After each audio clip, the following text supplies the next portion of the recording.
Phil Robertson, he is the Deputy Asia Director at Human Rights Watch and is joining us from Bangkok. Phil, how do you expect the announcement of this national unity government to affect the situation in Myanmar? Well, I think it will give some hope for the protesters that there is now an option, an alternative to the military junta that they have been battling against. I think it will give someone the international community to talk to. I mean, I think there probably will be ongoing discussions by various different countries with the now national unity government that have been appointed.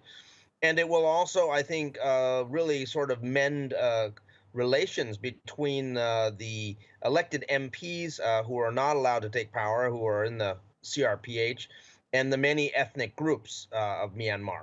And I think we will see a closer engagement between the two. I mean, it is certainly a very diverse lineup that has been presented. It is contains members of all the various major ethnic groups, and certainly people have been placed in leadership.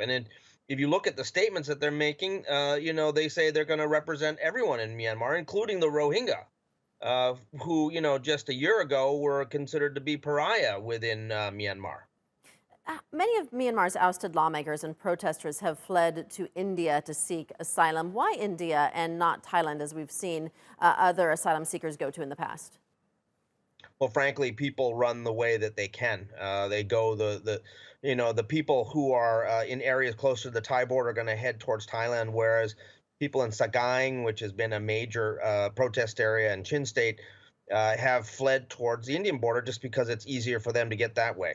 Um, I think that there's going to be refugee outflows in all directions if this situation goes badly. If we see a continued crackdown and a real sort of escalation of force by the security forces of the junta beyond what we've already seen, which has been wanton use of lethal force against peaceful protesters.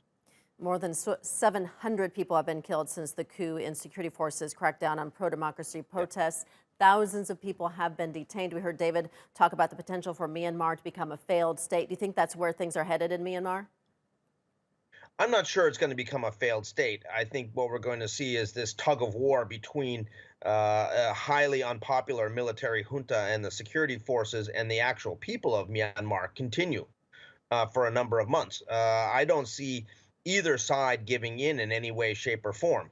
And, that means that what the international community does could be possibly decisive. And this is why we have been pressing the international community to impose targeted economic sanctions against the military leaders and their economic interests, and why we have been calling on a global arms embargo implemented by the UN Security Council. So far, those demands are only partly met, and much more needs to be done by the international community. Yeah, governments and even those right next door to Myanmar don't seem to be willing to step in or do much to try to stop this situation. Why is that? Well, that's an excellent question. I mean, I think there is a long-standing tradition of what the ASEAN calls non-interference in the internal affairs of its member states. I think partly you're dealing with countries which have their own rights abusing record, and they feel that if they authorize some sort of regional intervention into one country's issues, then the next day it might be them who are facing the intervention. So I mean, there's a sort of ceasefire on human rights. They just don't want anybody to raise human rights within the region, and this is what makes it so difficult and so problematic. I mean, ASEAN is going to have this meeting on the 24th, from what we understand, and I think it's going to produce nothing because ASEAN is split right down the middle, with countries like Thailand, Cambodia, Laos, and Vietnam basically not wanting to do anything to intervene in any way, shape, or form in Myanmar, while other countries like Singapore and Malaysia and Indonesia recognize that something has to be done and there has to be a way found to mediate this situation. Okay, Phil Robertson in Bangkok, thank you.